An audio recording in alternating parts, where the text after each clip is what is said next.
Well, let's talk more about the process of fracking itself. Joseph Dutton is an energy expert and research associate on global gas security at the University of Leicester, and he joins us live from central London. Good morning to you. Let's start, first of all, if we can, about dispelling some of those myths. We've heard a great deal about the risks of water contamination from fracking, the possibility of seismic instability, that it could cause earthquakes. Are these real threats, and how much do we really know about what it could do on our relatively small island compared to the examples that we've seen in the US? I mean, it's interesting initially to state that the well in Balcombe in Sussex is not a shale gas well. A lot of the protesters are talking about the dangers of shale gas and fracking, but the well itself is for oil, and the current licence that Quadrilla have applied for does not contain permission for fracking. So as yet, these protests are perhaps slightly premature. Looking at the broader aspects of shale gas development, although and also fracking in general, it's a well-established process. There's well over 2 million wells have been fracked globally over the last 30 or 40 years, both in conventional oil and gas as well as shale gas. It's a well-established practice elsewhere in the world, and also there are a number of wells that have been fracked here in the United Kingdom, including some close to some very sensitive environmental areas, and there have been no reports of damage. Now, this is to not say that fracking is without its issues. Like all forms of industrial process or oil and gas production, there is a possibility of contamination if things are not done properly. And you mentioned there about the water contamination issues from fracking.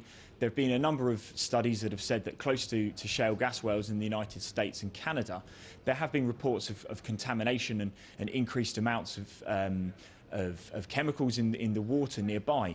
But equally, there have been a lot of reports that find there are no contaminants in wells near shale gas, and this is very much something that's on a site-by-site basis, and it's not able to put down a broad stroke across the whole industry and say that fracking leads to contamination. It's certainly something that the government finds very attractive and claims that we would be able to have a better control of our energy supply. But protesters also coming back on that point, saying that they actually don't believe that we would have any better control over our energy. We'd still be in the hands of the big energy companies, and we wouldn't necessarily see our heating bills, for example, coming down. Where do we think the truth lies on that? The government's been very strong in putting this message across about the reduction in bills for consumers. In the United States, shale gas production led to a drop in the wholesale and subsequently domestic price of gas.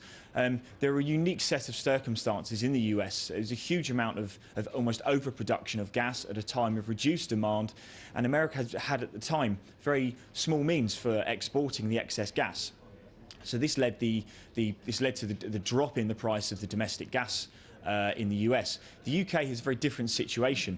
We are highly interconnected with the northwest European gas market, with pipelines to a number of countries, and at the moment it's common practice for LNG exports and also production from our own North Sea for that gas to be exported to Europe if it can be sold for a higher price. So it's unlikely, if at all possible, that bills will be reduced here, and there have been a number of academic studies into this from numerous universities and think tanks, and they're all coming up with the same suggestion, that is, there is no evidence to say that bills will be reduced. OK, a lot of people will also say that we should be talking more about sustainability, because even if fracking doesn't have particularly damaging environmental consequences in terms of water contamination, as we were discussing, what about the fact that it is still searching and producing